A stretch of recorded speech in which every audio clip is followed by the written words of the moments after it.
Un millón de gracias por haberme traído hasta aquí. La verdad que venir a Sevilla siempre es una maravilla, lógicamente. Y simplemente por el rato que he tenido por la mañana paseando y disfrutando de la ciudad, de una ciudad para nosotros tan próxima y tan lejana, ¿no? Vengo de una ciudad donde la lluvia, no sé si es una maravilla, pero hay mucha lluvia. Y de repente venir a un lugar en que todo resuena de una forma distinta siempre es una excusa maravillosa. Bueno, se trataba de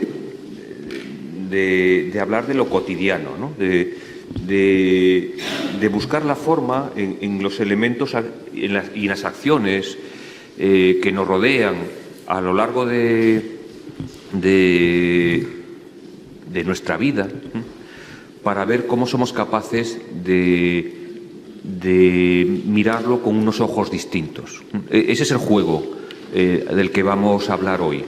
Un juego en el que, bueno, pues hay bastantes años de mi vida y que tan solo intentaré contar, esbozar algunas cosas muy, muy pequeñitas como introducción a unas obras mías, ¿no? Esa relación con lo cotidiano es la que me gustaría que entendieseis a través de cada una de las imágenes que van a aparecer, para que podáis ver que esto no es un edificio o una maqueta de arquitectura, sino que es simplemente un reposacabezas, ¿no? Un elemento que de alguna forma se interpreta a través de esta etnia zulú para convertirse a nuestros ojos en un elemento que trasciende esa cotidianidad con el cual se usa. Me interesa mucho hablar de estas situaciones pensando en que todo ha variado. Querría de alguna forma, a través simplemente de una breve conciencia de dónde nos movemos hoy en día, ¿no? de que estamos más próximos a una realidad virtual, de que casi nos parece el pasado realizar estas compras en grandes superficies comerciales, que nos hemos olvidado de esa relación en la cual la palabra, la conversación unía nuestras necesidades de suministrarnos de otras cosas, ¿no? de buscar aquello que nosotros no producíamos, que no teníamos, a través del trueque, del intercambio económico, a través de algún elemento que de alguna forma completaba aquellas cosas que nosotros podíamos llegar a hacer, ¿no? Llevo muchos años trabajando sobre lo cotidiano que no está dentro del hogar. Siempre trabajando con la mirada puesta más en la parte productiva, y en una parte productiva que está a puntito de desaparecer. Una parte productiva que las tecnologías han conseguido que las miremos casi con melancolía. Que querría que de alguna forma quedase sobre toda esta charla unas frases de Tesenov, o unas ideas de Tesenov, en las que habla de la relación con la artesanía, con el trabajo laboral, manual, con aquellas cosas que nos relacionan directamente con lo que tenemos más próximo. Dice que, esto es antes de la Segunda Guerra Mundial, dice que esto no volverá a tener alguna posibilidad de ser real hasta que pasemos por la lluvia de azufre, hasta que hayamos atravesado un camino que realmente es más próximo al infierno que a otras situaciones, ¿no?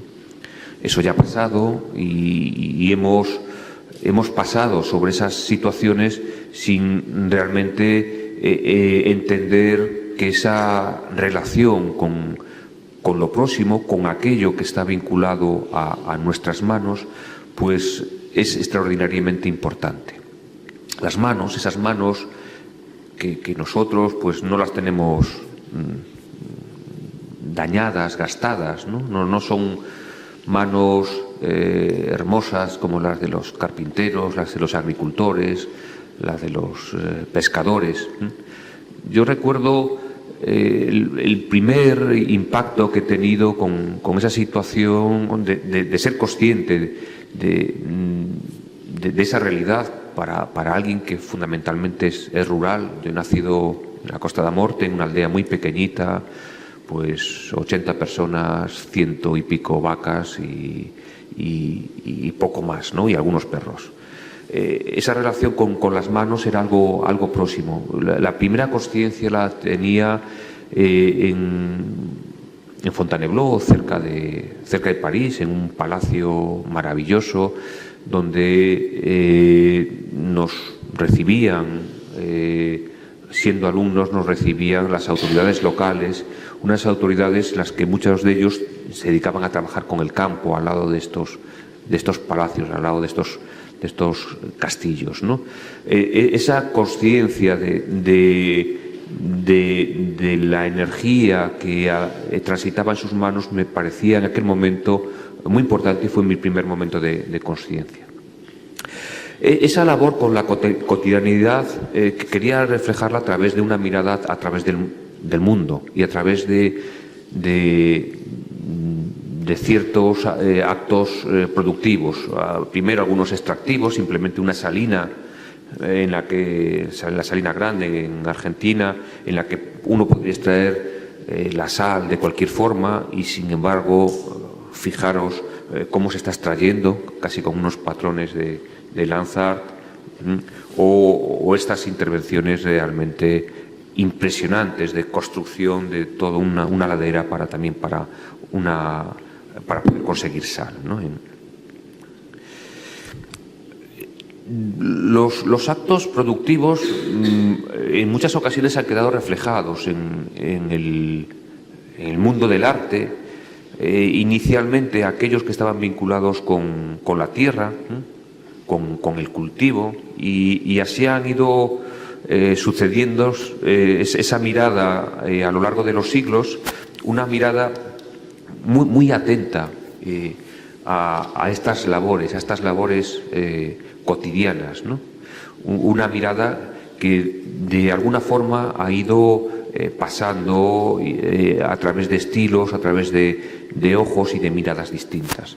Los cultivos, la pesca, esto es un trabocchi en la costa italiana, la caza, esto es un cortello dos lobos en Zamora, en la que lo que se hace es cazar los lobos metiéndolos dentro de este muro.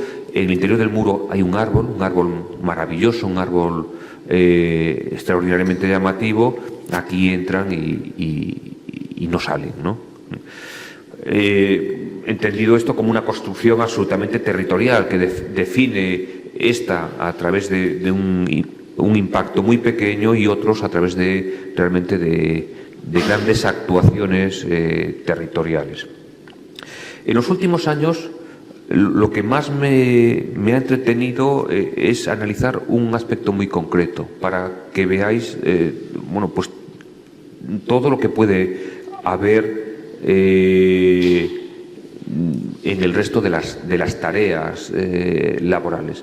Esa actividad que he analizado en los últimos años era simplemente el control de la humedad, el secado, el conseguir dotar a todo aquello que nosotros vamos a necesitar del contenido exacto de humedad para que podamos comer nosotros, los animales,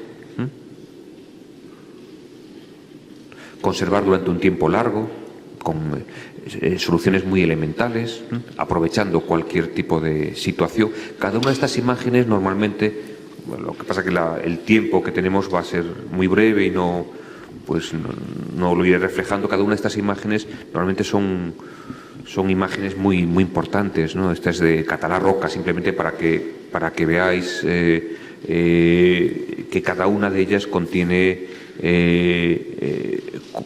no solamente la información que transmite, sino la consciencia de alguien que estaba mirando lo que estaba sucediendo en estos casos con ojos de fotógrafo.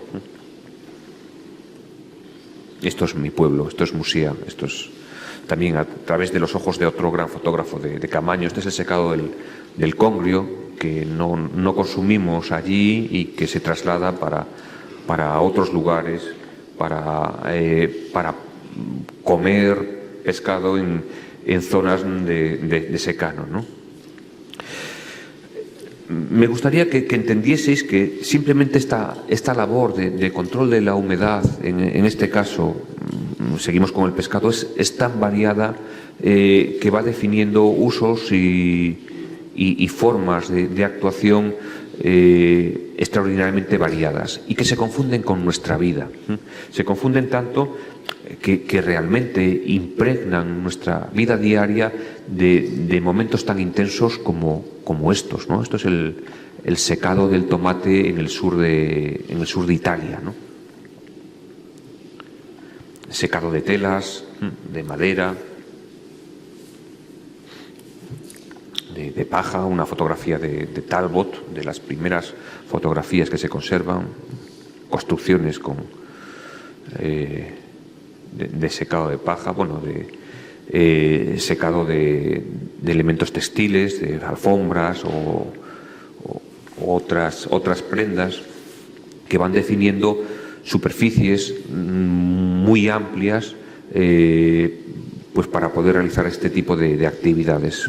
Esto es secado de fruta, pues son ciruelas, dátiles. Esto es uva, distintos tipos de uva. Esta está muy cerca, esto es Málaga, para la uva pasa. Pimientos en las carreteras de Turquía o maíz en las autopistas de China, ¿no? Cuando no tenemos superficies tan grandes, pues una cubierta nos sirve, o una pared. Esto es secado de excrementos, ¿no?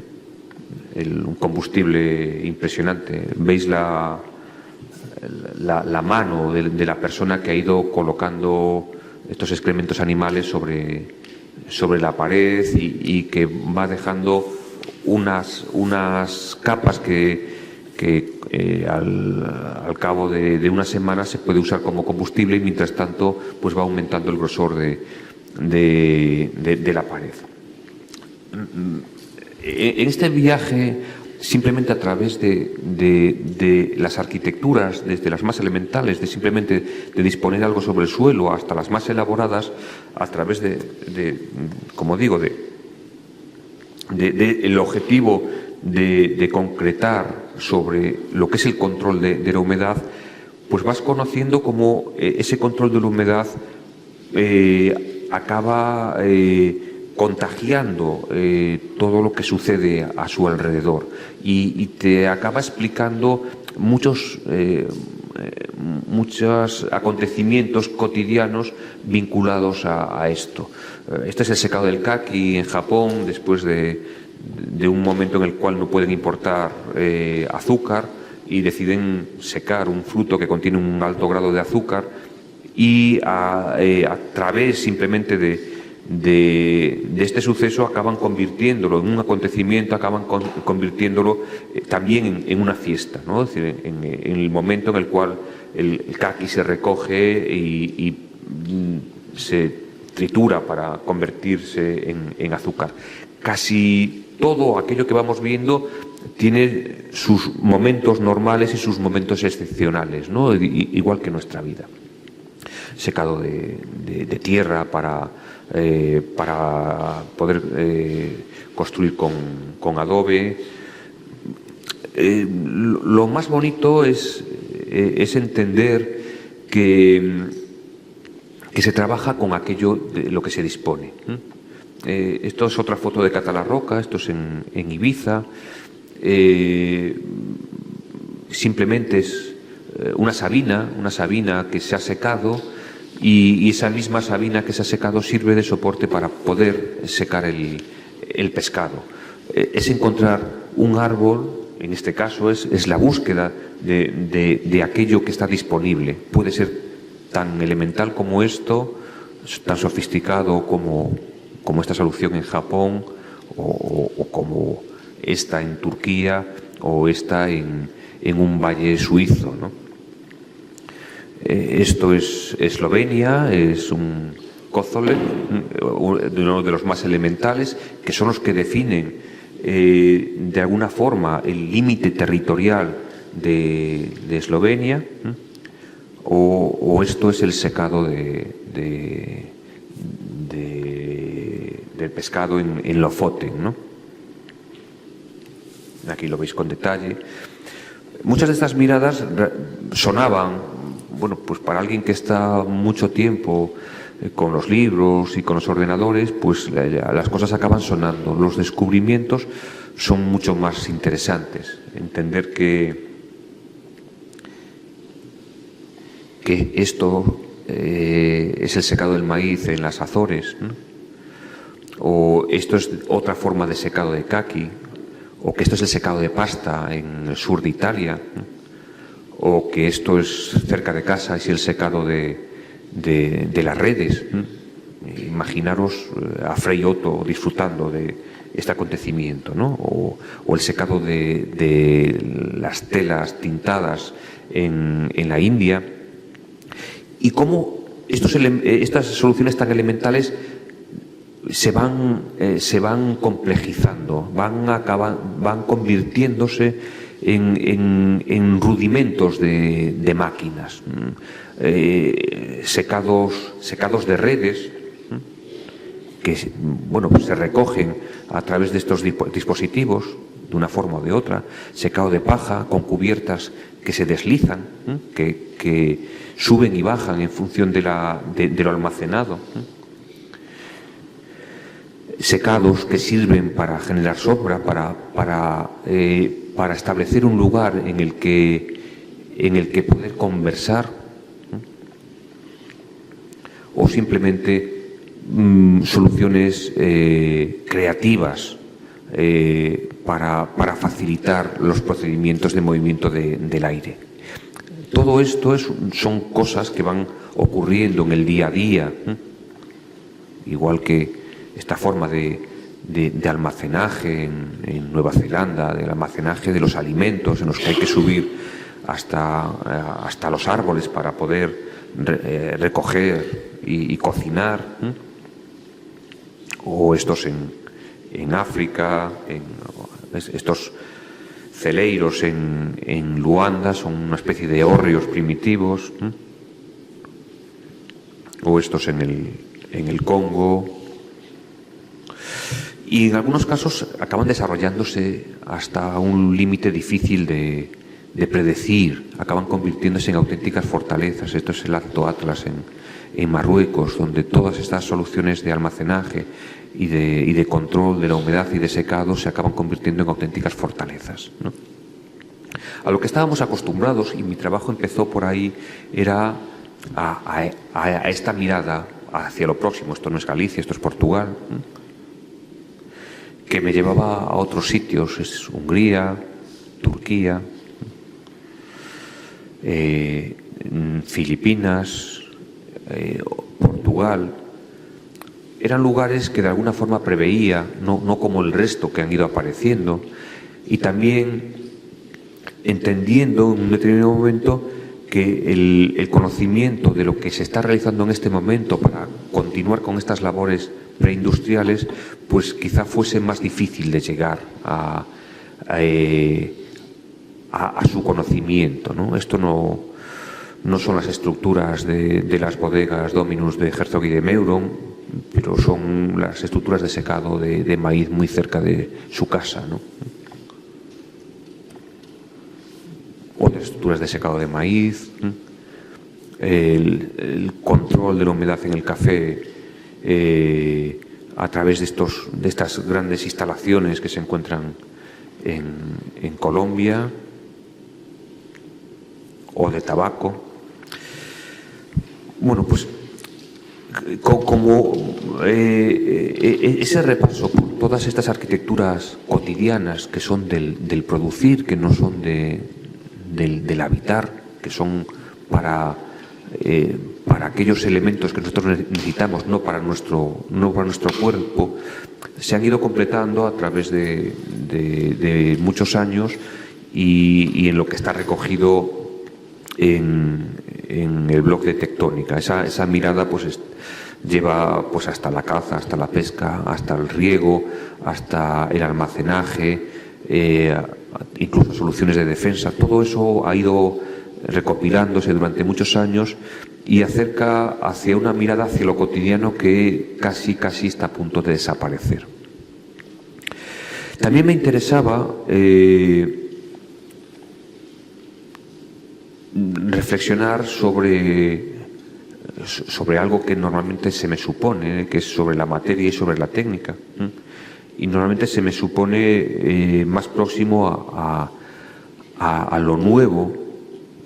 Y quería dejar patente que mi mirada desde hace tiempo está en las soluciones más elementales, ¿no? En el papel de periódico de Fuller en las primeras de Maxion, ¿no? O la paja en la yurta para protegerse del frío, o de nuevo en el secado de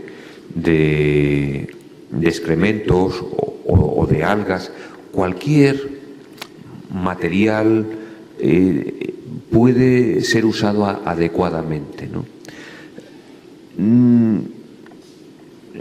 Yo creo que es difícil no imaginarse cómo era Ross, ¿no?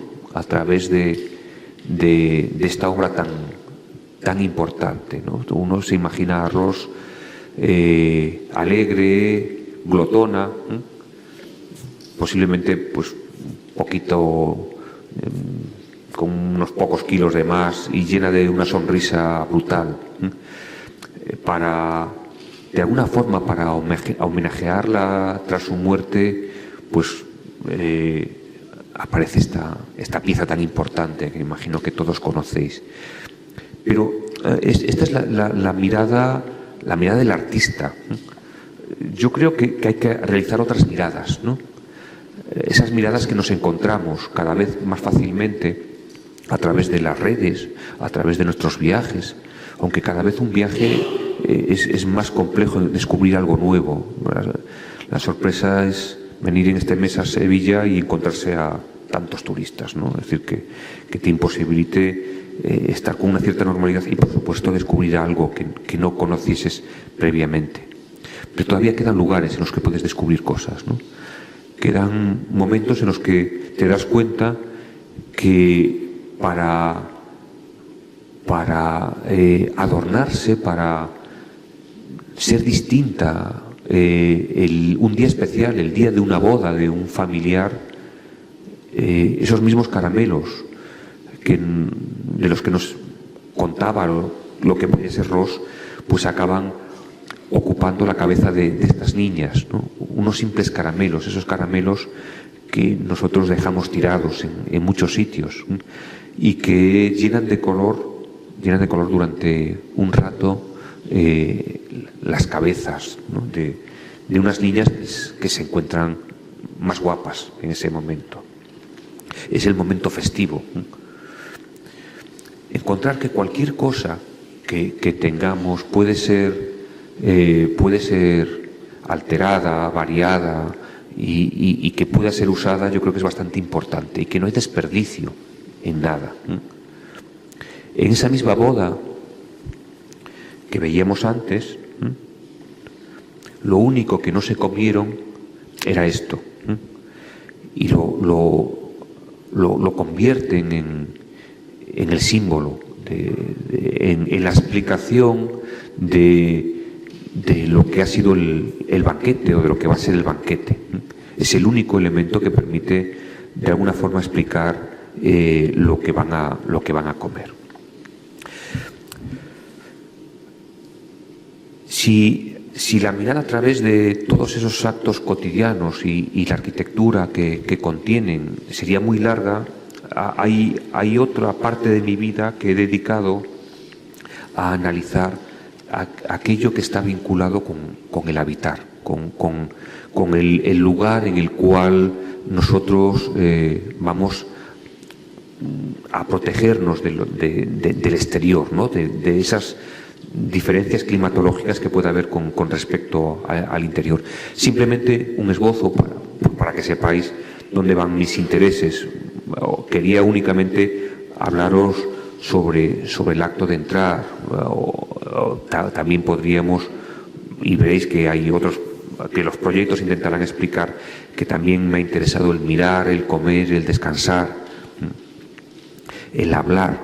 Y todo eso puede estar dentro de la arquitectura y va a explicar la arquitectura que uno hace. Entrar, que de alguna forma puede ser en un lugar al que se nos invite a entrar o un lugar del que se nos aleje, ¿no? Es decir, este no es el lugar en el que nos quieren dejar entrar, es la tumba de Tutankamón, pero este sí es el lugar en el que nos están invitando a entrar.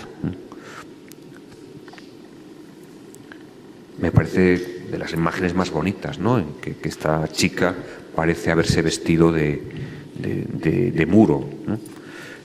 Esa puerta que te invita simplemente con un poquito de pintura a que descubras un mundo interior muy distinto al exterior, a ese exterior tan duro, creo que es muy importante. Y cómo eso va ocurriendo en distintas culturas. Cada una tiene su forma de entrar,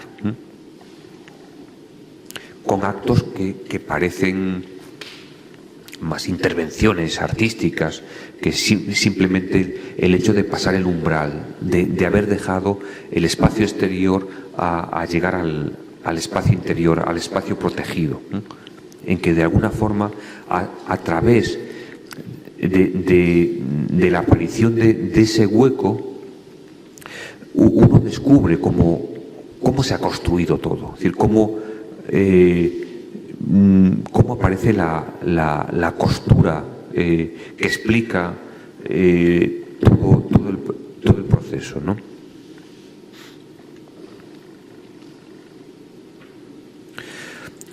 Un acto de entrar cargado de emoción, en unos casos simplemente por el ornato, por aquello que acompaña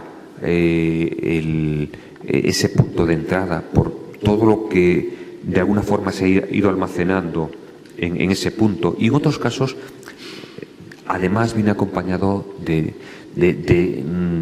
necesidades, ¿no? de soluciones técnicas, fundamentalmente. Esto es la puerta de una yurta, en concreto estas en Mongolia. Hay yurtas desde Mongolia hasta Turquía, y hay de bastantes tipos. Esta es pues en el caso de las yurtas, la puerta es importante. En este caso la puerta es todavía más importante, porque la puerta no solo contiene de alguna forma la explicación de la economía de quien usa esa construcción, sino que sirve para atar esas tiras que impiden que se abra esta construcción por los empujes de la cubierta. Esa puerta es absolutamente necesaria. Sin esa puerta, una yurta se viene abajo. En ese acto de entrar, uno puede entrar con dignidad, puede entrar de alguna forma con la cabeza alta, o puede tener que entrar agachado, para que desde el interior se controle quién entra. Esta puerta es una puerta de control, es una puerta simplemente para que sepas que el interior está protegido, y esto es un mecanismo. Es una puerta básicamente defensiva. mientras que esta es una puerta en la que también, de alguna forma, no entras con toda tu dimensión, sino que entras agachado, pero tiene otros, de alguna forma tiene otro mecanismo de defensa, pero también para que, bueno, lo que se busca es no solo el dimensionado de la renovación del aire, sino también el control de la persona o animal que aquí entra. Se entra a través de lo que entendemos normalmente como un agujero en una fachada, pero en ocasiones se entra de otra forma, se entra a través de la cubierta. También como acto defensivo y también para, de alguna forma, que toda esa renovación de lo que ocurre dentro, de aire o de personas, suceda a través de un único punto. En este caso es a través de la cubierta, que también tiene un acto básicamente de protección. Es decir, el que entra y no es deseado, pues se encuentra debajo del fuego, es muy fácilmente reducible y es más complejo entrar de una forma no permitida cuando la puerta, cuando el acceso está en un plano distinto al que estamos acostumbrados. Mecanismos que en ocasiones son tan solo para el control de la temperatura y que obligan a arrastrarse y a elevarse únicamente en el punto final. Procesos, como veis, estas son plantas de iglús que son complejos, ¿no? Pero no solo eso, sino que también estos otros, es decir, esta imagen que todos conocéis en China, en las que, bueno, pues una zona de loes próxima a unos ríos que han ido depositando todo lo que han ido arrastrando durante siglos, se excava para construir unas viviendas enterradas y se accede a través de una pequeña escalera, esta que veis aquí, que lleva al interior de cada uno de estas viviendas patio. Este es el lado menos interesante para ellos, por eso está el acceso, y en el resto están, por orden de importancia, en la zona mejor expuesta está los padres, el padre y la madre, luego están los hijos en un lateral, y en algunos casos pues están los animales en otro lateral. Por la zona de entrada están algunas herramientas y algunas cosas. Entender cómo se baja a este patio me parecía extraordinariamente interesante, ¿no? Imaginarme moviéndome por esta situación e intentando descubrir dónde estaba la casa a la que querría ir. Pues tan solo podía localizar el agujero para las escaleras, un árbol cuando lo había, o más de un árbol, porque en ocasiones hay más de un árbol, y unos pequeños amontonamientos que proceden del vaciado y que simplemente me dicen si mi casa es de 2 montones, de uno, de un árbol, de 2 árboles, de 3 montones.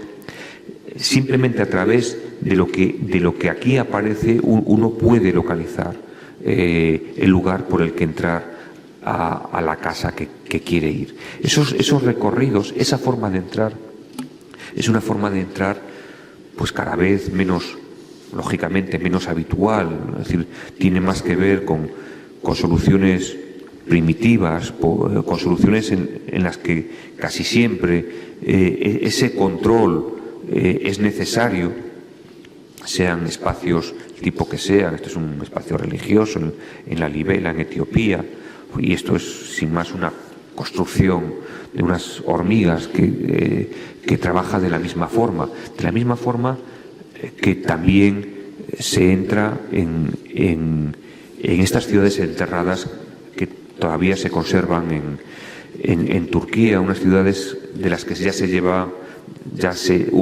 han localizado asentamientos que están conectados y que superan poblaciones en un determinado momento, que llegaron a más de 200.000 habitantes bajo el terreno, con unos pozos que son los que dan acceso al agua que está en una capa más profunda, que permite una ventilación minúscula, y una red de pasillos con unas ruedas de molino, estas mismas ruedas que aquí tenéis y usáis como zócalos, aquí a unos metros. Esas ruedas se giran y cortan el paso del no deseado y lo dejan en un lugar en el que no puede llegar a salir, ¿no? Esta forma de entrar son formas de entrar que realmente nosotros ya no podemos más que mirarlas como una mirada hacia el pasado. Hoy en día, pues lo que podemos es pensar que realmente la entrada puede ser lo que hemos visto. Esto es la torre de Einstein, de Mendelssohn, ¿no? Es decir, cómo se accede a la torre, o cómo se accede a este granero. Son cosas que realmente sí tienen algo que ver con este acto de entrar. Aquí quería empezar, bueno, pues ya a hablar de mis cosas, ¿no? De mis obras, ¿no? Quería que vieseis que esa mirada, que simplemente a través de un único caso, que tendieseis que analizo de forma ajena al proyecto, y que luego pues se van reuniendo en los proyectos casi como de forma accidental, pero por un conocimiento previo, pues que van sucediendo. Quería contaros algunas cosas simplemente para que veáis cómo el acto de entrar para mí es importante. Bueno, pues simplemente un centro de día y una guardería. No sé si no se ve el ratón, ¿no? La puerta de los mayores, la puerta de los pequeños, ¿no? La puerta de los mayores y un poquito, la puerta de los mayores, y por aquí próximo la puerta de los pequeños. ¿Cómo se puede entrar en un gran muro aparentemente de contención como era este centro, y cómo se puede de alguna forma explicar algo de lo que puede venir después? No todo, realmente a través de ese gran muro no se intenta contar apenas lo que viene luego, simplemente dar unas pequeñas pistas. Esa forma de entrar pues ha ido apareciendo ya antes en otros proyectos. Estas son unas piscinas que fuimos haciendo ya hace bastantes años, en el año 97 y 98, en el que el acto de entrar era muy importante, se mostraba con muchísima rotundidad, y de vez en cuando se hacía lo contrario, ¿no? Es decir, aparecía de una forma absolutamente escondida, imperceptible. Sucedían a muy pocos metros, se jugaba con esas situaciones, ¿no? Que aquí estáis viendo en esta imagen nocturna o aquí, ¿no? Ese acto de entrar siempre estaba vinculado a algo que acontecía luego. Cualquier proyecto podía ser un buen momento para trabajar con ello. Esto es un polideportivo en el que el acceso, estáis viendo, aparecía de esta forma, y se accedía a un jardín de camelios interior, que era el que permitía la conexión de las pistas, de los vestuarios, y que hacía un filtro de un lugar indefinido en el que entraba el aire pero no llovía, crecían los árboles y sobre todo se manchaba el suelo con las hojas y con las flores de los camelios. En ese momento simplemente que me parecía importante, en el que se había cambiado pasaba de los vestuarios a la pista, ¿no? Ese acto de entrar aparece más claro todavía en otros proyectos. Esta es una pequeña cafetería en un lugar para mí muy importante. Este es el Monte Blanco, y pues es un lugar que ha habido la fortuna de que casi no se ha construido casi nada en este sitio. Se conserva, lo que hay son los árboles, los pinos del himno de Galicia, los rumorosos, ese sonido del rumor de los pinos que está en los poemas que han dado vida a nuestro ideario como unidad cultural, ¿no? En ese lugar, circunstancialmente, pues apareció, bueno, se convirtió en un punto en el que se llevaba el wolframio para endurecer los proyectiles que lanzaban fundamentalmente los alemanes. Ese wolframio se lavaba muy malamente en esta zona en la que se conservaba simplemente aquí un pequeño canal y una plataforma, y este muelle donde se recogía el wolframio se llevaba a los barcos de los alemanes que estaban fondeados aquí en la ría, y se los llevaban, y también se llevaban a los barcos de los aliados que directamente tiraban el wolframio a la ría para que no se lo pudiesen llevar los alemanes, ¿no? En ese lugar pues hubo la suerte de ganar un concurso para realizar una pequeña cafetería de verano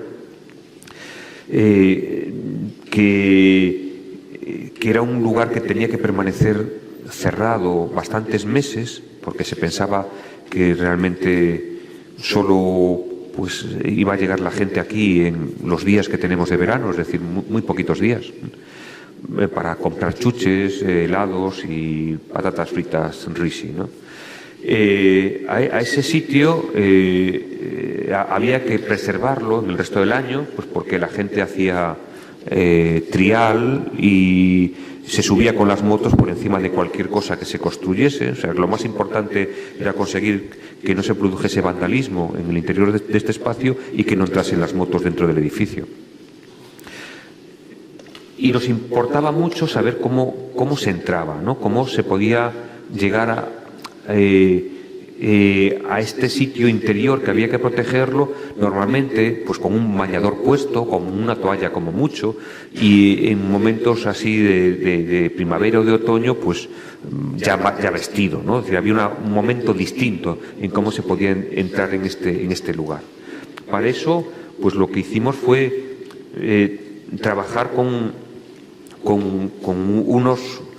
unos cambios, unos procesos que permitían entender que habíamos llegado a un lugar distinto, un lugar que se sombreaba y al mismo tiempo, puede parecer una broma, pero esto impedía la entrada de las motos, ¿no? Luego un lugar cubierto, pero sin cerrar, y finalmente un espacio cerrado en el que, bueno, pues se tomaban pues el bocadillo de calamares o lo que fuese, ¿no? En un acto lo más digno posible para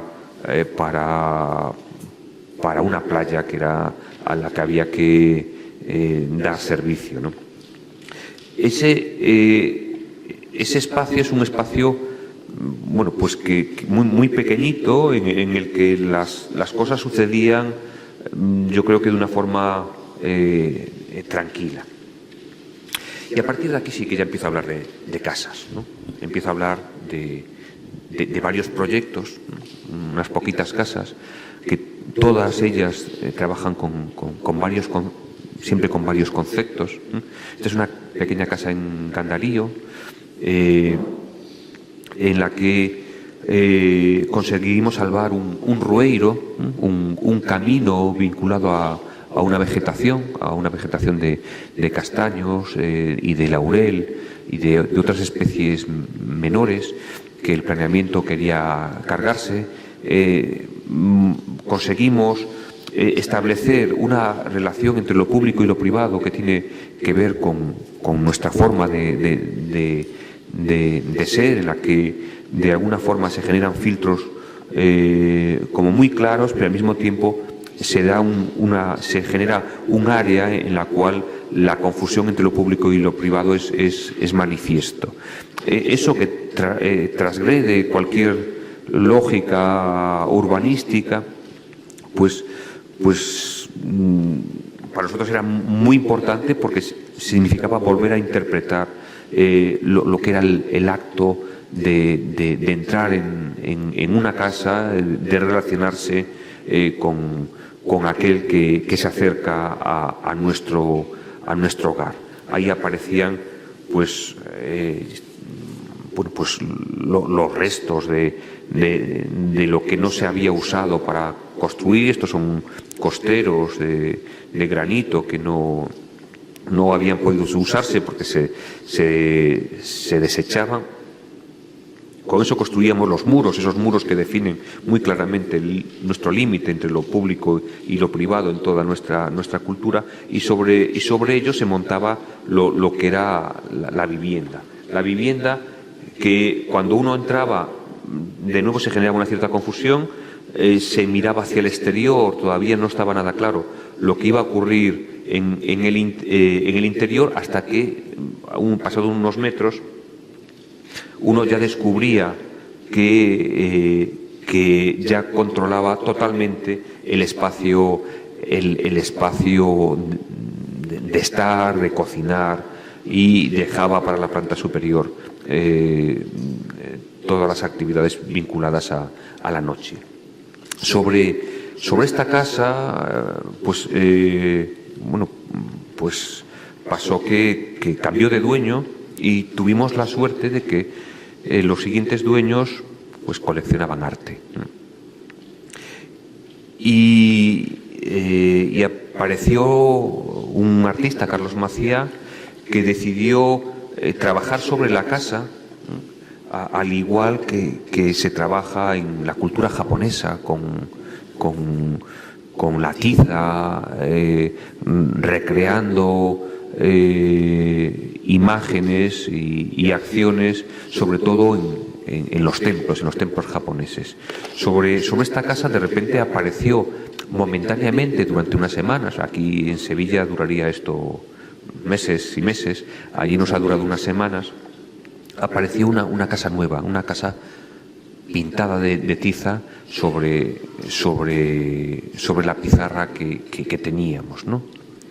Esa acción, que podía ser una acción de cualquiera de nuestros propietarios, pues de repente nos descubrió una forma distinta de imaginarnos la acción momentánea con el exterior de nuestra vivienda. La vivienda puede llegar a expresar cosas a través de acciones de este tipo, que en este caso simplemente nacieron del espacio interior, donde había intervenido también Carlos Macía, yo creo que con una obra quizá menor, la suya. Esta se llama, creo que son 7 rotuladores y no sé cuántos metros lineales de tinta. Normalmente describe su obra por los kilos, los metros o por alguna medida, y que aparecía simplemente para acompañar el acto del comer y del cocinar. Esa acción que se extrapola y que de repente empieza a teñir todo el exterior. Toda esta casa habéis visto que nacía de una forma importante a través de esa acción de entrar, una acción que ya había ensayado tiempo atrás, siempre con pequeños matices. Esta es una casa de hace bastantes años, del año 98, en la que ese muro duro hacia el exterior, hacia un exterior que no interesaba nada, que simplemente por respeto hacia los vecinos le llamaban el gallinero a esta casa, se forra con granito para que entendiesen que era algo más noble que un gallinero. Hoy en día yo creo que hubiese sido más gallinero el proyecto que podríamos haber hecho, ¿no? Pero en este momento intentamos ser educados con unos vecinos que no se lo merecían. Y el acto de entrar a través de esta geometría, ese círculo dibujado en el terreno, y una puerta que no conecta no conecta con el interior, sino conecta con un patio, con el exterior, que luego llega a la puerta propiamente dicha, y que desde esa puerta ya se conecta con todos los espacios de estar, de cocinar, y arriba los de dormir, y que los patios, esos patios van apareciendo en el interior. Si recordáis, ese patio que estamos viendo ahora corresponde con este patio de aquí. Tengo la sensación de que os estoy explicando mal las casas, pero yo creo que así luego intentaréis buscarlas y rastrearlas con más interés, ¿no? O si no, vuelvo a contarlas en otra ocasión. Esta es otra casa. Esta es una vivienda para varias hermanas con sus familias que deciden compartir casa en sus vacaciones, y se construye en la zona de Barreiros, una zona dura climatológicamente, hoy pues muy conocida turísticamente porque aquí a muy poca distancia está la playa de las Catedrales. Y es una zona que estaba muy alterada. Los mayores desastres urbanísticos de Galicia los identificamos con esta zona. Todo estaba mal construido, y yo lo único que veía que realmente tenía un cierto interés eran las construcciones de estructuras de hormigón que todavía estaban sin acabar. A eso es a lo único que me aferro, a esas construcciones todavía sin acabar, que me imaginaba que me las dejasen para ir rematándolas, e intento con esta casa de alguna forma dar explicación a cómo podían finalizar esas viviendas, esas estructuras de hormigón, colocando en el interior, entre esa estructura, aquello que deseásemos, la madera, la pizarra de la zona, o todos los huecos que deseásemos para poder ver, o simplemente aquellos para controlar la zona de dormir, y también de nuevo el espacio vinculado a la entrada, una entrada con una puerta partida, es esa puerta que te permite hablar pero que no te permite entrar, ¿no? Una forma pues que estábamos ensayando en esta situación, y que articula también un procedimiento habitual, cotidiano, hasta hace muy poquito tiempo. Esa casa pues se va haciendo así, dejando muy claro lo que es público y lo que es privado. Y llevamos a las tres casas que quería contaros con más intensidad. Esta primera vivienda es una vivienda a raíz de aquella casa de hormigón que habéis visto un poquito antes. De esta casa.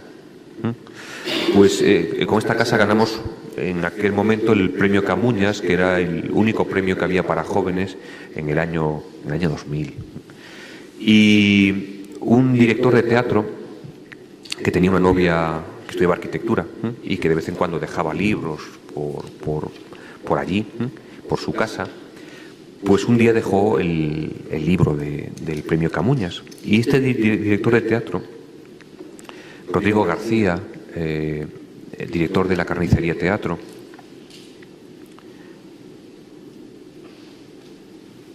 que hace estas cosas. Esta es la más suave, o sea, es un teatro realmente duro, muy duro, con la sociedad actual, muy duro con las estructuras familiares, muy duro con las estructuras de consumo, muy duro con casi todo lo imaginable. Pues me encarga una vivienda muy cerca de donde yo viva, porque entiende que si ha elegido el arquitecto, lo lógico es que él adapte sus condiciones a las del arquitecto. Es la primera y la última vez que me ha sucedido algo así. Empezamos a buscar un lugar cerca de Musía, en una aldeita. Una aldeita son dos casas, aquí, que se llama Cuño. No hay más de dos casas porque el viento es un viento salvaje. A los que no os guste el viento, pues no creo que os interese demasiado esto. A mí, que me gusta que me arrastre el viento, que me empuje, realmente para ciertos momentos de la vida, no para todos los días, ¿no? Pero para ciertos momentos os lo recomiendo, ¿no? Es como una diversión, ¿no? Es decir, encontrar que realmente contra la cara te está llegando pues un aire húmedo, además muy, muy húmedo, pues tiene un punto, no sé, yo no sé si de nostalgia o de qué, ¿no? Ahí encontramos una parcelita en este punto, aquí, y la compra, ¿no? Para que veáis lo duro que es esto, esta es la representación de un arquitecto pintor, Tenreiro, de Musía. Un lugar en el que hacemos las cosas pues quizá un poquito en plan salvaje. Esta es una piedra, se llama Pedra de Avalar, es una piedra que se mueve, era capaz de moverla una sola persona, ahora está rota de nuevo y si no tienes habilidad es complejo moverla si no es en grupo. Las leyendas dicen que esto es la barca en la que se apareció la Virgen al apóstol Santiago, y al lado tenemos la vela de la susodicha barca, que tiene una forma también extraña. Bueno, toneladas de granito, que es lo único que puede resistir el empuje del mar más violento que os podáis imaginar. Los que habéis visto las noticias, en las Navidades, que es cuando nos suceden las cosas, habréis visto cómo se quemó la iglesia de la Barca en Musía en un fin de año, al día siguiente, o cómo el mar se llevó, el mar enfurecido pues se llevó bastantes cosas de esa misma capilla. Al poco tiempo, ¿no?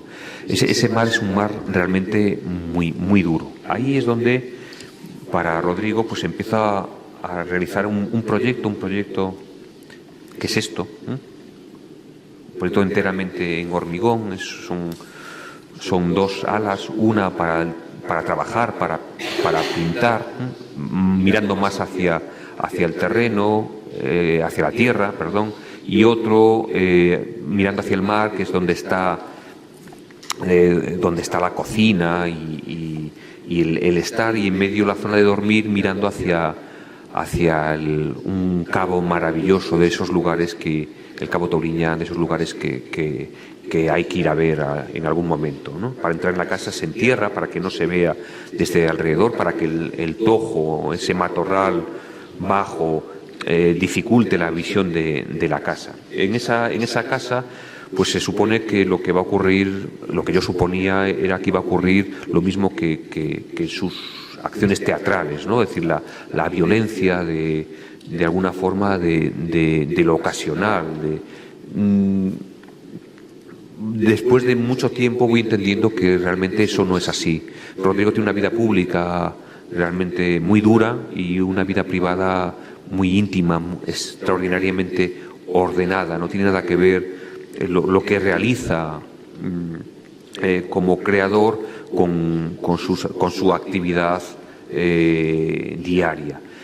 Y por eso pues la casa al final la acabamos viendo que puede ser muy limpia, es únicamente un único material, hormigón, y algunos elementos muy pequeños pues que contrastan a través de la presencia del material, o a través de la textura o del tacto, con ese hormigón que era lo que permitía solucionar absolutamente todo, ¿no? El muro, la cubierta, todas las cosas, sin mayor trampa.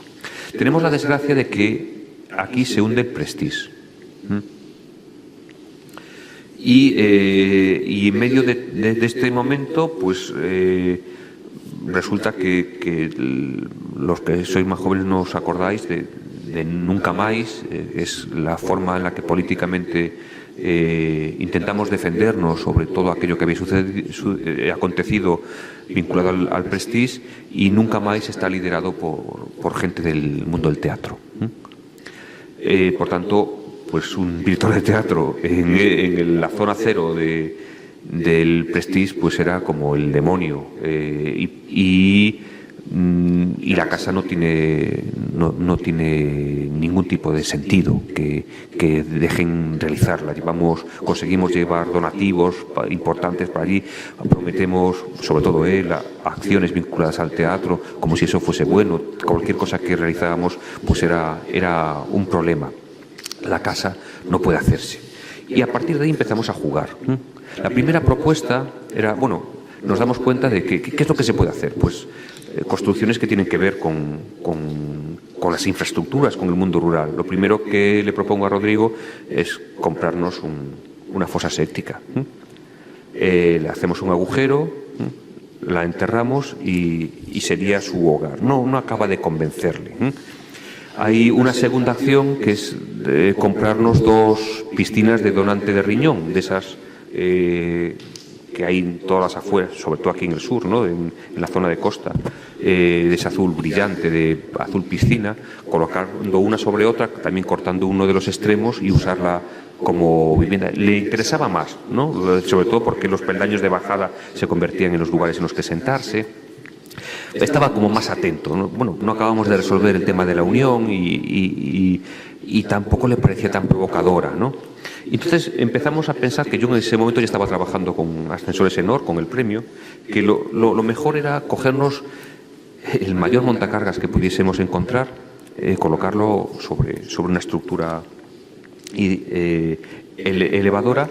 Y cuando llegaba Rodrigo con un mando a distancia, el ascensor hacía pop, pop, pop, pop, y quedaba a nivel de superficie. Y cuando se marchaba, le daba al mando a distancia y su casa se escondía. El día que le puso nombre a la casa fue brutal. La casa se llamaba Tierra Trágame. No tuvimos, yo creo que tuvimos la suerte de no construirla, ¿no? Es decir, porque podía haber un problema. Se cambió de novia y recibí un mensaje que me decía: Carlos, claro, con todas estas cosas que nos pasaban, en medio accidentes de coche, de todas las cosas imaginables, pues nos habíamos hecho ya bastante amigos. Y recibo un mensaje de Rodrigo que dice: Carlos, te acabo de comprar la finca más maravillosa del mundo, a unos kilómetros de Bahía, en Brasil, para que realices la casa de tus sueños. A los 5 minutos me dice: la casa es para mí. Ya lo había entendido, ¿no? Pero seguía el ofrecimiento a realizar una casa maravillosa para alguien que lo que quería era ir a escribir alejado del mundo durante 6 meses cada año. Descubro un lugar al que tardó 2 días y medio en llegar físicamente hasta allí. Es decir, tenía que cambiar de vuelo 2 veces, llegar hasta Bahía, desde allí coger un ferry, luego, antes un taxi, luego otro taxi o bien un autobús, desde allí una lancha de turismo aventura, ya habíamos dormido en varios sitios en medio y llegábamos a un sitio que veréis luego. A ver, os lo pongo. Llegábamos aquí dormíamos, este era el lugar turístico, y desde ahí ya nos movíamos en una barca de la gente de allí, del lugar. La parcela se la había comprado, porque no veo ni torta. Aquí, esta es la última casa a la que llegaba la luz eléctrica, y hasta aquí teníamos que llegar en barco. Cuando se acabó de construir la casa, esto es una península, enfrente estábamos en otra península. Cuando se acabó de construir la casa, al cabo de un año, pues de repente a Rodrigo le confesaron que había un camino para llegar aquí. Entonces toda la construcción que tuvimos que realizar en barco, pues en realidad podía haberse realizado de otra forma, ¿no? En estas condiciones pues empezamos a plantear cómo hacer una casa. Rodrigo, intentando camuflarse como alguien local, nunca lo hemos conseguido. Él, menos que yo, no conseguía los colores locales ni de broma, ¿no? Pero lo que sí era el resto de las costumbres, ahí nos adaptábamos perfectamente, ¿no? Es decir, entendíamos lo que podíamos comer, lo que podíamos beber, lo que podíamos encontrar. Ahí es donde realizamos el proyecto. El proyecto está, es la casita, es esta. ¿No se ve?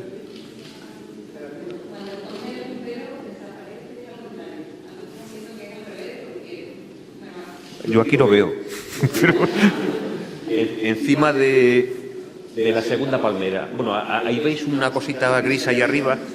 Eso es la casa. No está abajo simplemente para protegerse. Bueno, era una zona medianamente violenta. Simplemente por la noche. Pues si paseabas, o sea, si te movías en coche, pues te pedían amablemente que le dieses todo lo que llevabas, ¿no? Y conservabas la vida. En este momento, pues no sé decir si ya lo segundo pasa. Por lo que he oído, bueno, pues puede ocurrir que ya no sea tan amable, ¿no? Y por tanto la casa intentaba no exhibirse demasiado, o sea, conseguir las vistas. Ahí ya no, no, es que no se ve el puntero. Bueno, lo que está marcado es el camino desde un embarcadero pequeñito que existía, y arriba veis la casa, veis todas las curvas de nivel hasta la vivienda. La casa es, bueno, pues es lo que veis, es una habitación, que es lo que tenéis a vuestra izquierda, un espacio de trabajo, que es lo que tenéis a la derecha, en medio un núcleo húmedo que contiene un baño, una zona de almacenaje y la cocina. Espero que adivinéis dónde está la cocina, es fácil de adivinarla dónde está la cocina, y un espacio de comer y de estar, que es ese espacio abierto. Veis que hay circulación de aire, bahía. Si alguno ha estado, pues sabe que hay una temperatura muy alta y una humedad todavía más alta. Es un lugar que inicialmente te sorprende por las condiciones sensoriales con respecto a tu cuerpo, pero al que te acostumbras muy fácilmente. Cuesta irte de bahía, ¿no? Y lo que hay que hacer es que fundamentalmente circule el aire, porque la humedad es muy alta, llueve mucho en muchos momentos. Por eso la casa es básicamente esa gran cubierta. Veis ahí el alzado lateral, veis lo que vuela para generar sombra y para alejar el agua. Y veis que el agua se lleva a los bordes, o bien se recoge en la zona central, en ese gran canalón que tiene las dimensiones del núcleo húmedo y que sobresale un chichón, que es donde se almacena el agua y donde se ilumina el espacio húmedo. Aquí veis, bueno, pues en qué consiste. Unas grandes vigas que permiten colocar esa cubierta. Toda la casa está dimensionada para este elemento de cubierta, para un fibrocemento de gran canto. Debajo de ese fibrocemento se coloca sobre estas vigas que estáis viendo ahí. Y la fachada está realizada con el mismo material. Ahora lo veréis, ¿no? Bueno, se trata de que el aire circule por la casa, de generar sombras y de establecer un contacto muy próximo con el espacio exterior, con esa temperatura que realmente, pues, a mí particularmente me gusta mucho, ¿no? Es una casa que tiene que estar muy cerrada, 6 meses al año inicialmente. En este momento lleva 2 años cerrada, y tiene que protegerse de lo que hay alrededor. Nunca ha estado totalmente urbanizada ni acabada la casa. Y ahí veis cómo se resuelve esas cubiertas, esas grandes estructuras para que la cubierta pueda llegar a esas separaciones entre estructura. Y veis que está circulando, bueno, pues que cuando se abren esas puertas protectoras, pues el aire empieza a circular no solo por debajo de la cubierta, sino también entre las estancias de estar y de comunicación. Aquí lo veis, cuando la casa todavía no estaba acabada, y aquí la casa totalmente cerrada. llegó aquí, ¿no? Que todavía no había ni vegetación. Hoy, pues, no sé ya las especies vegetales que podrá haber aquí alrededor. Todo se hacía con este material, con estos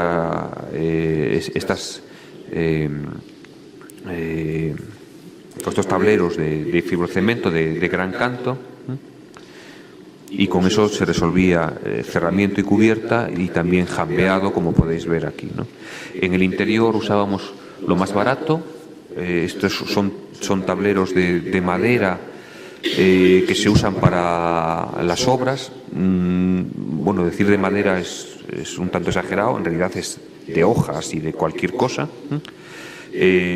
Plásticamente es muy interesante. El problema, y luego veréis la solución, es que se lo comían unas hormigas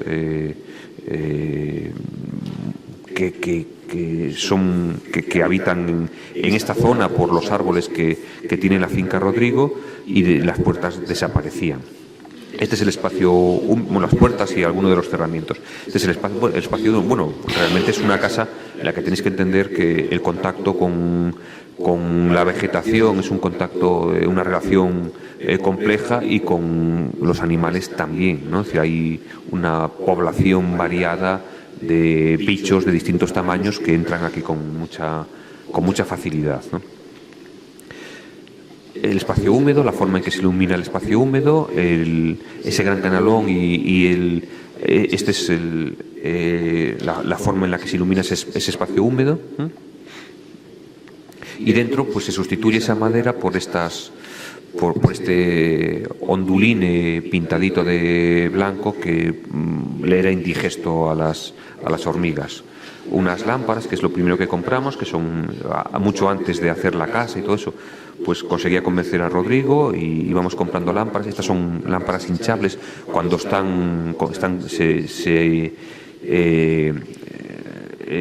al encenderse generan helio, y por eso cogen esta forma. Cuando están sin encender realmente no son muy bonitas, son sobre todo curiosas, ¿no? Pues este tipo de mobiliario, que hoy en día pues parece que uno lo pone si es moderno, pues simplemente es que era es lo que hay allí, ¿no? Esto es del año 2000, la casa es del año 2008, creo recordar. Usábamos las técnicas locales. El suelo es lo que se conoce como cemento queimado. Es una técnica de tratamiento con unas cantidades de arena y cemento muy determinadas, y se pule y consigue bajar la temperatura de la superficie. Y bueno, veis todo el mobiliario que se ha hecho, pues lógicamente pues con madera, que es lo que allí abunda. Esto es la cama. Lo que está encima son los armarios, que es el lugar donde se almacenaba. Pues imaginaros, claro, lo que necesita era unos gallumbos y una toalla, y los podía poner en cualquier sitio, ¿no?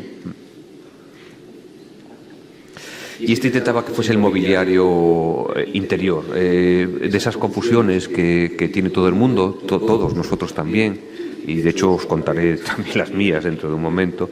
Pues lógicamente, para alguien que critica este mundo que nos rodea, pues podría parecer un contrasentido, pero él esperaba llevarse un equipo de Van Oflusen para allí, para oír la música de la forma más pura que uno puede imaginarse, un equipo de proyección de cine maravilloso.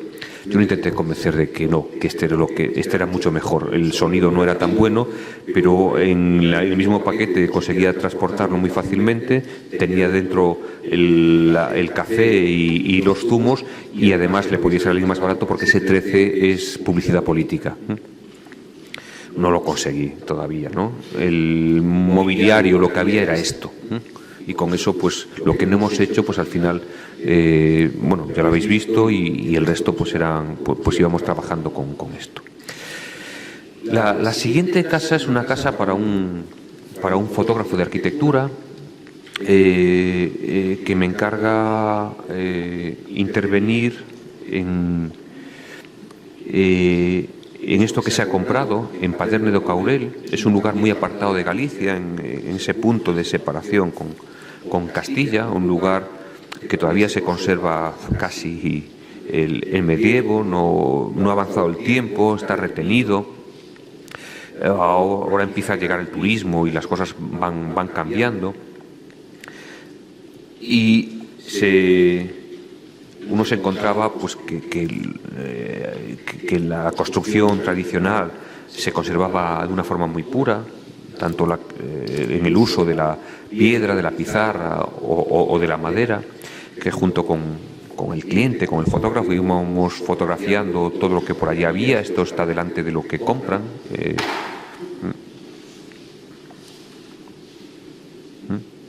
Estos son aldeas próximas.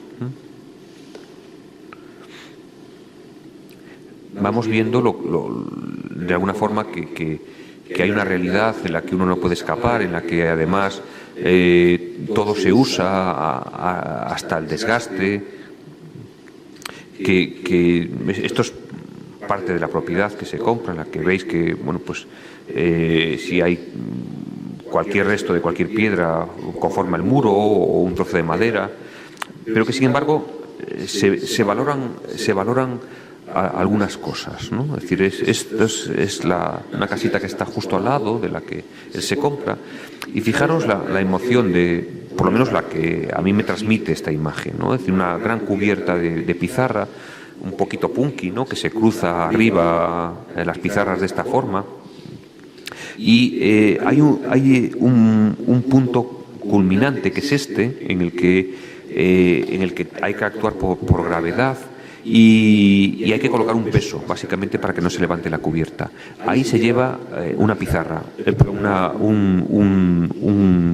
piedra de cuarzo, aquello que no hay más que excepcionalmente en el lugar, se recoge y se sube para que cuando alguien pase por allí se dé cuenta de que ese punto importante en el que se trabaja con el peso, quien lo ha colocado lo ha pensado, ¿no? Es decir, ha colocado aquello de excepcional que tenía, simplemente un fragmento de cuarzo. Entrar a trabajar en un sitio así pues es todo un reto, ¿no? Porque el tiempo se retiene, porque se adosa a todo aquello con lo que se construye. Veis que es evidente que estas grandes losas de pizarra han retenido la humedad y han generado esa vegetación. Esto no se podía construir de nuevo, esto ha pasado mucho tiempo para que se pudiese realizar. Allí compra este fotógrafo, Ángel Baltanás, compra un sequeiro, un lugar en el que se secan las castañas y más productos también, el chorizo, el jamón. Compra una era, que en este caso es una eira privada pero comunal, en la que se saca el grano, pero es de propiedad suya, pero aquí lo realiza toda la comunidad. Y un palleiro, un lugar en el que se secaba la paja. Es decir, coincidían al final mis temas de interés, ese control de la humedad de la que estábamos hablando, pues a través de un encargo. O sea, era una situación maravillosa. Este es el lugar, con un manzano que ya, bueno, pues estaba dando manzanas, pero le quedaba muy poquito tiempo, estaba ya muy dañado porque las raíces estaban metidas dentro de la casa, y todo este añadido poco afortunado de lo que, bueno, pues que era simplemente una solución a lo que se necesitaba en ese momento. El interior era esto, y ocupaba esta posición que veis ahí, un rectángulo abajo de color amarillo. Es la última casa del pueblo. Veis que hay un espacio abierto, que ese es el lugar de reunión en un pueblo que está con una pendiente muy, muy fuerte y que tiene, bueno, veis que es como la última construcción del pueblo, y la primera si se mira desde enfrente. Esa es la sección del terreno, tan solo un poco exagerada, es decir, delante de la casa, que veis que es la última. Veis cómo baja muy abruptamente el terreno, la pendiente, hasta llegar a un cauce muy pequeñito, y enfrente una ladera emocionante, como ahora veréis, ¿no?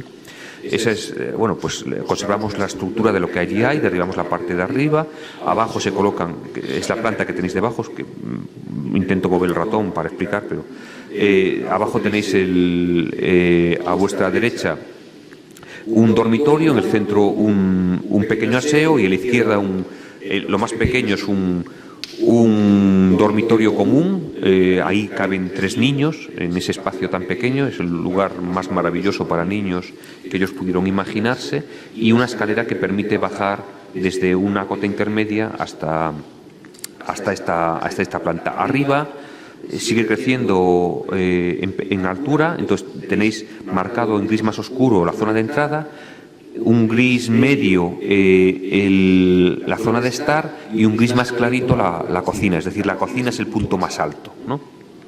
En medio una franja clarita, que son unos peldaños que luego veréis, que articulan el cambio de nivel y sirven para que se pueda comer en ese cambio de nivel. Conservamos la pizarra, conservamos los muros, y sobre esos muros una estructura de madera, con la intención de conseguir un gran hueco para mirar a lo que hay delante. Veis esos cambios de nivel desde el terreno o la entrada. Abajo el nivel de los dormitorios, de alguna forma estábamos trabajando igual que en la casa de la Caíra, en la casa Domínguez de Sota, llevando las zonas de estar, igual que el esquemita, que espero que conozcáis, ¿no? del dibujito de Saarinen, esas 2 burbujas con el estar arriba y los dormitorios abajo, ¿no? Pues estamos haciendo básicamente lo mismo. En este caso la cocina es el punto más alto y los dormitorios están en el punto más bajo. Ahí veis la sección, es todo tan apretado que la escalera, bueno, pues esta casa aún no tiene 40 metros cuadrados, en planta es muy pequeñita. Y entonces esta es la zona de entrada. Por aquí se va subiendo hasta el estar, y un poquito más arriba estaría la cocina. Se baja por aquí hacia los dormitorios y se baja metiendo la escalera dentro de los muebles de la cocina. Uno se mete, lo veréis ahora físicamente cómo es eso. Empezamos a construir la casa y tenemos la suerte de que vamos al mismo ritmo que en la naturaleza. Entonces se desnuda, se le caen las hojas y nosotros construimos construimos con lo mismo. La estructura de la casa es esta estructura tan elemental. En un acto de inconsciencia, pues vamos construyendo, esto se mueve como un flan, no os podéis ni imaginar, hasta el último día en que está totalmente construido y la estructura es resistente. Hasta ese momento, pues porque uno no lo piensa, si no sería mi ruina, ¿no? Se va construyendo así hasta que empezamos a cerrar y la naturaleza vuelve a acompañarnos, ¿no? Es decir, hemos revestido el interior con esos tableros y fuera está exactamente lo mismo, ¿no? El mismo color, todo lo mismo. Así era inicialmente la casa, viéndose la estructura hacia el interior y revestida con unos tableros simplemente tratados para resistir esa humedad que podía llegar a tener en una casa que tan solo se iba a ocupar durante un cierto tiempo. Por timidez al final y por sensatez, al final no se deja de este color, simplemente pues, pensando en que no iba a permanecer estable de coloración, que se iba a degradar y que iba a ser un verde diluido, lo cual no tendría ningún tipo de interés, y además a manchas. Entonces, finalmente, bueno, aquí estáis viendo el cambio de nivel entre la cocina y el estar, ¿no? Y finalmente, pues se pinta de blanco, pero hubo un momento previo. Esta es una prueba. Inicialmente íbamos a revestir en todo el espacio interior como un cesto, ¿no? Ya habíamos encontrado los artesanos, teníamos tan solo acopiado un poquito de material, pero no pudimos llegar a tener suficiente y al final nos hemos quedado únicamente con la muestra que veis aquí. No hemos podido llegar a realizar la casa. La casa es un espacio, es un volumen muy cerrado, para no ofrecer desde ese pequeñito espacio público la sensación de que había algo que distorsionase la abstracción de este volumen y que interfiriese en la visión del paisaje. Es decir, que, bueno, aquí ya veis que lo que hay delante, y por tanto, si la casa contenía elementos que pudiesen entorpecer esa visión, nos hacía imaginar que era realmente algo bastante perverso, ¿no? Aquí la casa todavía se diferencia con respecto a las de al lado, y esto ha durado muy poquito tiempo. Aquí todavía veis cómo se diferencia, y al poco tiempo ya estaba así, ¿no? Este sigue siendo espacio privado, pero público. Desde aquí la gente viene y habla o mira el paisaje, y ahí queríamos que la casa fuese lo más abstracta posible, como un dibujo de un niño vago, por supuesto, ¿no? Es decir, cubierta a dos aguas, una chimenea, ahí la veis perfectamente, con una línea, y la puerta, pues de esto que la dibujas o que no la dibujas, ¿no? Pero que no sabes muy bien, y está simplemente esbozada, se ve para quien quiera verla, y había que poner una ventana. Y pusimos una. Bueno, en realidad pusimos 1,5. Ahí debajo veis.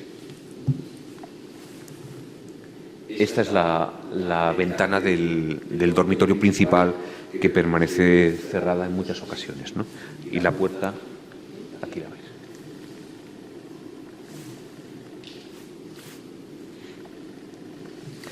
El único espacio, o sea, había una propiedad que eran 15 metros cuadrados más que lo estrictamente construido, que es esto, y ahí pues por lo menos podíamos mirar desde el interior de la casa. Aquí está la puerta, y esta fotografía está hecha desde la eira, ¿no? Entonces lo que no queríamos era que lo que aquí construyésemos molestase en la visión de lo que hay delante, ¿no?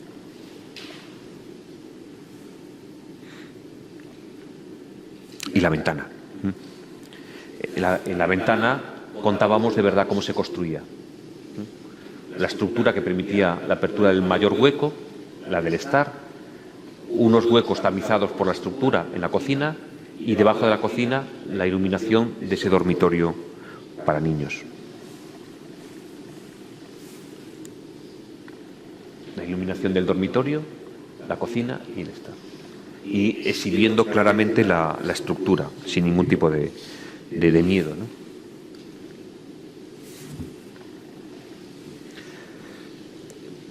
Puede parecer muy elaborado, pero todo está hecho a base de reglas, no de dibujos. Es decir, acuerdos con el carpintero local, y se establecían pautas, y a través de esas pautas pues salía pues algo que nunca se ha dibujado, ¿no? Que es esto, ¿no? Y dentro, pues, esto que era lo que se intentaba, ¿no? Para un fotógrafo, pues, tener delante esta mirada hacia el paisaje. El estar, la cocina, y esto que veis aquí es el comedor, ¿eh? Es el salto entre un lado y otro que se aprovecha. Ahí lo veis. Aquí es la bajada al dormitorio, metiéndose dentro de los muebles de la cocina. Aquí dentro. Y ese salto pues es el que permite colocarla ahí el comedor, ¿no?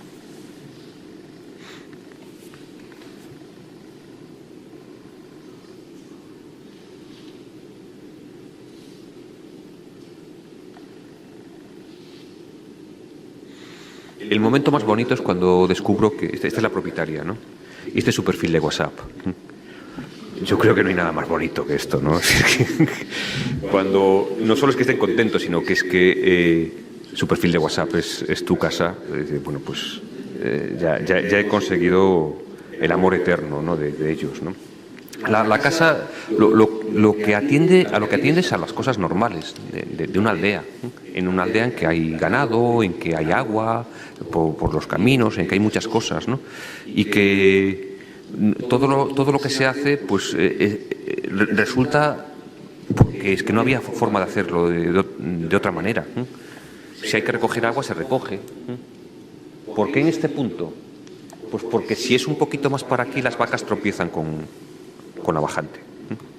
Y simplemente ese gesto natural, pues porque las vacas pasan por ahí, nos permite simplemente exhibir el recorrido del agua en este punto. Al final, pues la casa se ha integrado, el día de la fiesta, pues pasa esto, ¿no?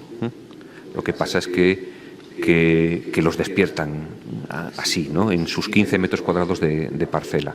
La casa, pues, al final, pues, se ha afectado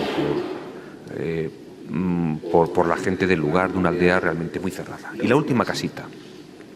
Esta es una casa para mi hermana, es una casa que intentaré contaros lo mejor que puedo, porque realmente es muy difícil poder describirla a través de imágenes, y espero que lo podáis entender, ¿no? Está muy cerca de Coruña. Esta es una playa muy importante, la playa del Miño, y la casa está situada aquí.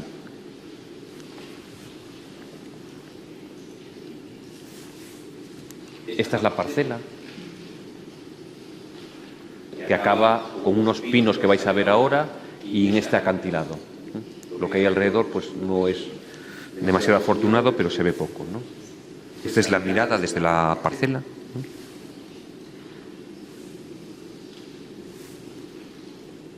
Y este es el acceso desde la cota más alta, desde la carretera. Este ya es el proyecto. Pues unos muros de nuevo, pues muy próximos a un hórreo, ¿no?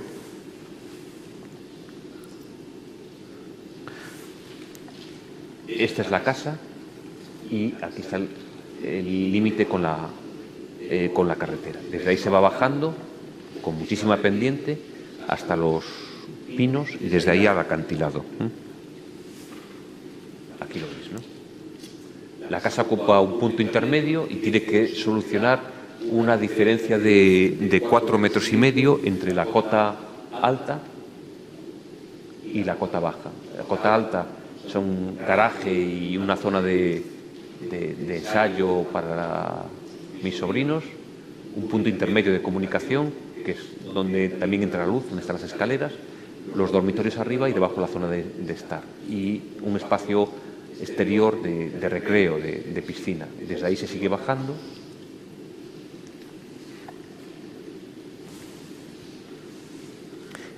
Esta es la sección. Estos son 3 metros de diferencia de cota del sótano y 1,5 metros más, ¿no? La cota de llegada, y desde ahí ese núcleo de comunicaciones, y debajo la zona de estar y arriba la zona de dormitorios. Hay un acceso de exterior que ahora veréis, que es este, por los dos laterales, bien con una rampa o por este lado, que no está contado en esta sonometría, a través de unas escaleras. Pero aparte del acceso de la gente que viene a esta casa, a mí me interesaba mucho el acceso de ellos, ¿no? De cuando llegan con el coche y cómo bajan, ¿no? Entonces, una vez que se ha dejado el coche, se entra por este punto, se miden aquí, miran al cielo y tan pronto van bajando pueden ver ya el mar por encima de los armarios, de los dormitorios. Por aquí ya están viendo el mar. Y también al mismo tiempo están viendo, con un vaciado que hay aquí, están viendo ya lo que ocurre en la planta inferior. Llegan a la zona de dormitorios, porque es su zona, y desde ahí pueden bajar a una zona de instalaciones y de recreo para ocio, o bien a la zona de estar y de comer. La estructura es muy sencilla, son muros de hormigón, que van solucionando todas las cosas, es decir, van solucionando los dormitorios. Hay únicamente uno que no es de hormigón, que es este, que es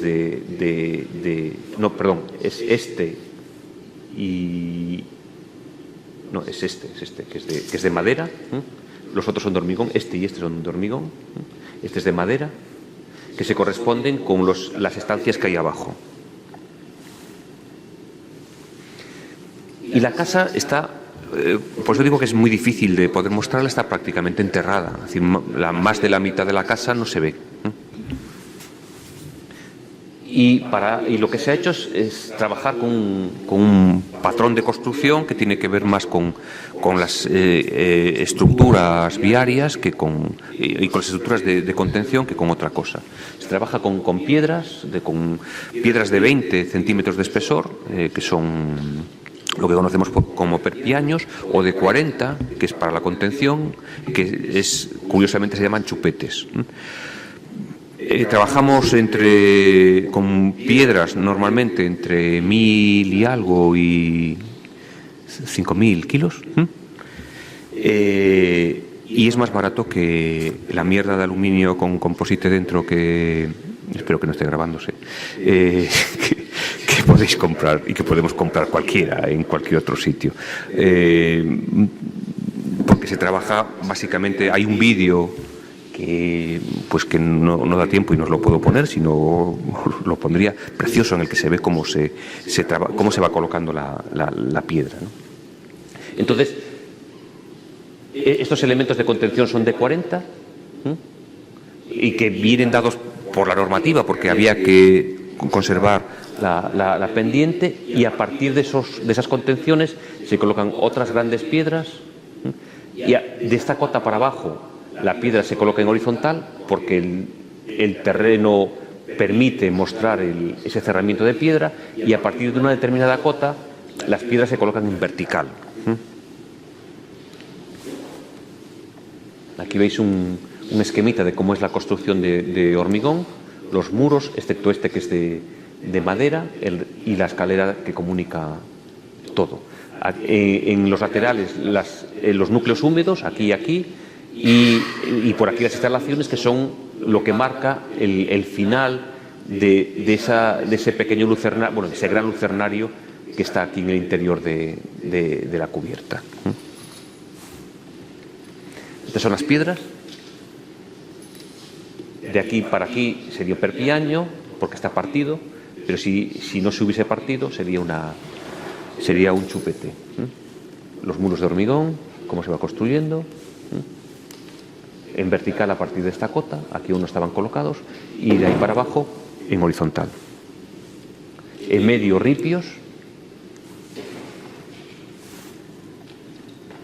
y eso va conformando esa solución de contener el terreno y rodear la casa, enterrándola en la medida de lo posible.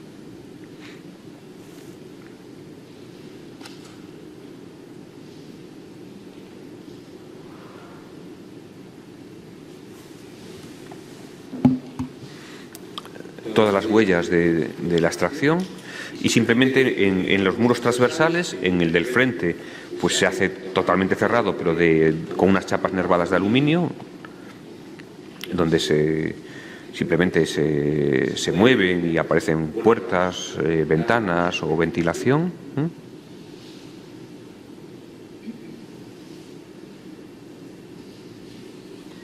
Ahí en lateral, al colocar la piedra en vertical, pues con casi 3,5 metros de altura, es estable simplemente por gravedad, se separa y permite la ventilación de lo que necesitemos dentro, ¿no? Ahí lo veis, ¿no? Y el frente hacia el mar se acristala totalmente. Dentro de la casa, pues solamente, se muestra sin ningún tipo de complejo, excepto en este mecanismo, que es esta estructurita que estáis viendo aquí, que es esta, que es donde permite medirse en el momento de la entrada, mirar el cielo, mirar lo que ocurre a través de este hueco. Esta es la zona de estancia de dormitorios, y desde aquí ya se ve por aquí el mar, por debajo de este de este barco, ¿no? que se ha construido ahí en el interior. Esto es la mirada al cielo en el momento que se entra, y aquí veis esta gran estructura de este barco y cómo se va bajando. La zona de dormitorios.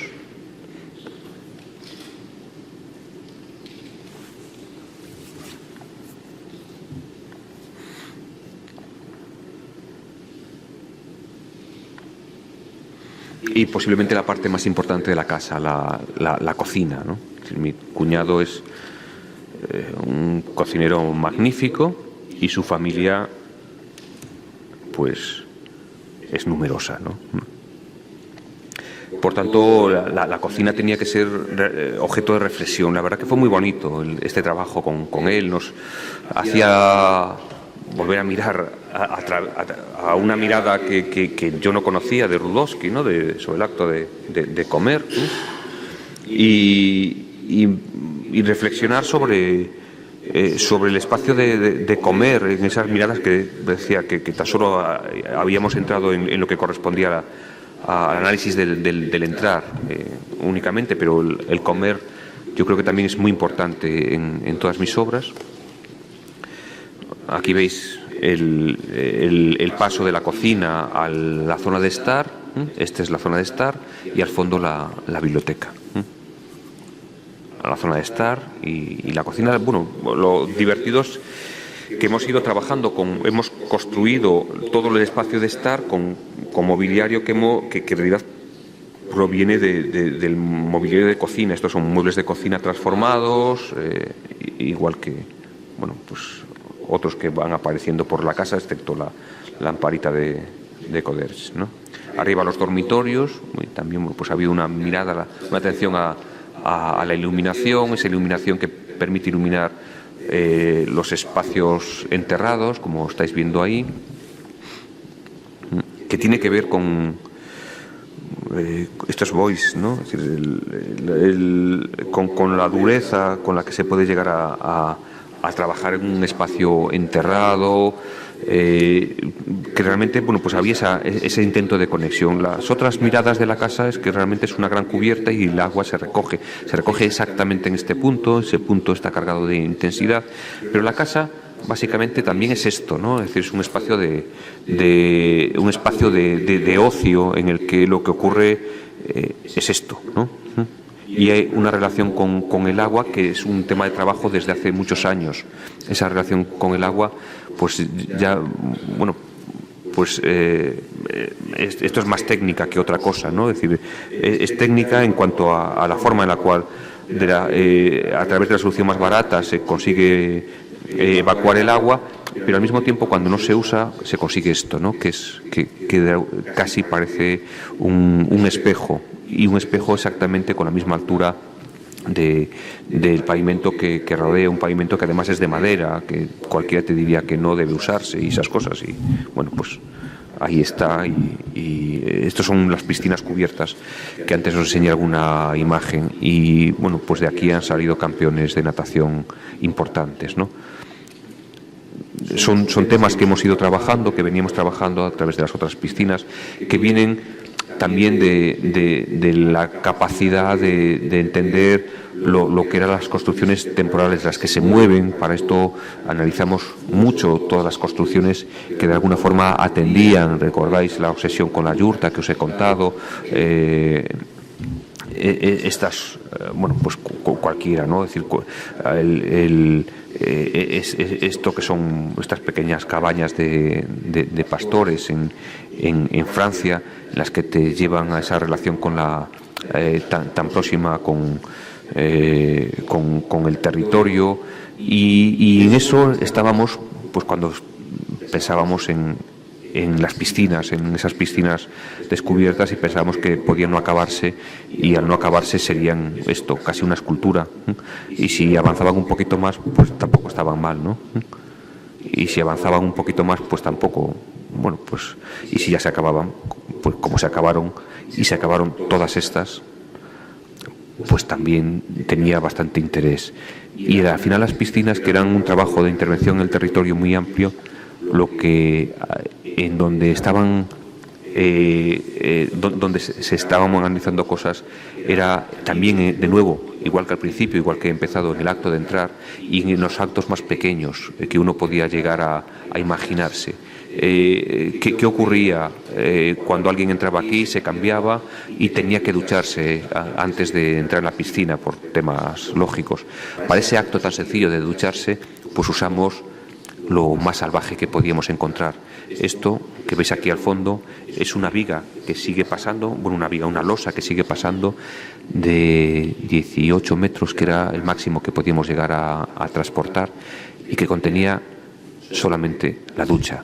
El acto de ducharse teníamos que convertirlo, ese acto cotidiano, teníamos que convertirlo en lo más emocionante que podía suceder cuando alguien llegase a entrar en la piscina, que no fuese un acto humillante, como de alguna forma podría entenderse lo que ocurre normalmente de forma previa a la piscina, sino que tenía que ser todo un acontecimiento. Hasta aquí.